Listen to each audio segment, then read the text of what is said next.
Alright, we're going to use Power BI Desktop to recreate a presentation that I did for the GPUG Wisconsin Regional Chapter on May 18th. We're going to start from scratch with a view in a SQL database and build a report with a map, a column chart, pie chart, and a table of sales from the Fabricam company, the sample database that is distributed with GP.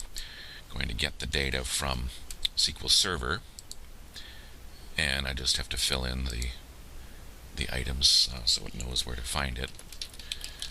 This is our own server and the database.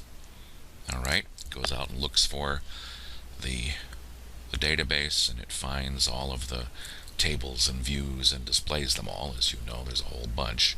I have to scroll down to get to the point where I saved the view that I want. There it is. And Power BI retrieves the data from SQL Server and shows me a piece of it so that I know that it's the right one. Oh, wrong one. I want this one, not that one. There. This is some sales information from the Fabricam company. Okay, that's what I want to work with. So I load it up, and once it's loaded, all of the fields in the view appear over here on the right hand side. We have an empty canvas where I'll put the report items, and it's simply a click and drag kind of deal. So I'm going to make a table of our geographic location, which is the city. Drag it over here, and it gives me a map to start with. I guess I'll put that over here. I would rather have the document amount in a table. Let's make sure that it is a table. There. Total sales is $2 million. And I want that by location. So I just drag it on top of there, and I have a list of the dollar amounts in which city. So it's right from the view. I'll tighten this up a little bit so we have maximum room for expansion.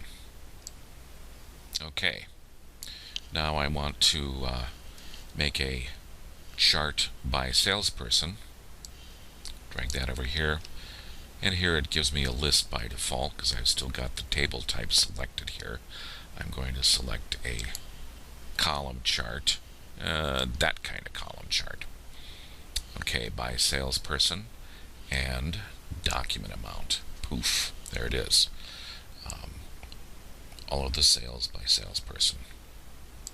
Let's see how narrow I can make that. That should be good.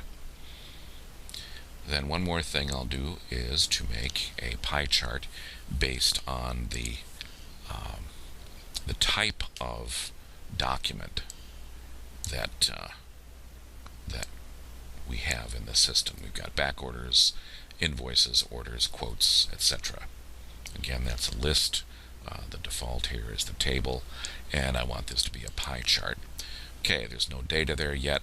I'm going to do again the sales dollars. So for all of the various sales order processing documents, invoice order, back order, and quote, we've got our little pie slice here. Finally, the map that we started to begin with, that I kept. I'm going to make this a little bigger, and I'm going to put the document amount on the map. Okay, now all those bubbles are the same color. I'm going to put, as the legend, I'm going to put the city, so now the bubbles are different color.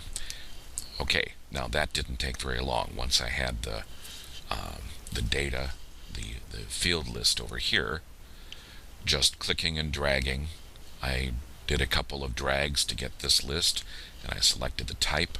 A couple of drags to get this one, and I selected the type of pie chart. Again, a couple of drags to get the document by salesperson, and then a couple more for this map. there's 3 items on this map. We've got the document amount and the location, the city, and then we use the city as the legend. So that was very quick. Now this would be nice if this were static, but it isn't. That's one of the great things about Power BI Desktop. I see all of my salespeople here, and I see that Sandra M has got the greatest amount of sales, 0.6 million. I'm going to click on this bar. The map zooms in to show the territory that Sandra works in. So from Minneapolis, St. Paul down to Bloomington, Indiana. Each of the locations on the map shows me the document amount. So Green Bay is $9,500. I go over here, oh yeah, $9,500 for Green Bay. This pie chart here shows in the center the number of invoices that this amount represents, and then also orders, back orders. This is for Sandra. Now I notice that Ian has a fairly small amount of sales, 39,000, and I wonder why that is. I'll just click on that column and oh, that's right. We started a new sales territory in Australia and New Zealand. That's where Ian is located. So each one of these columns represent different sales territories. All right, and the pie chart reflects the amounts. Again, if you notice, the center of the pie chart is real tiny for Francine. When I click on Sandra, the amount in the pie chart increases. Okay, I'm going to go back to where all the sales are showed, kind of reset it, and I'll click on the orders, and the bubbles adjust. This list up here adjusts to show the total of the orders. Down here it shows on each of the columns how much is orders for each of the salespeople. If I click on the back order pie slice, I see, oh, the back orders are in these locations in North America, and it's mainly Nancy B, $73,000, and that is the amount in Omaha. That's her territory. The other amounts are so small that they don't really show up on the column chart.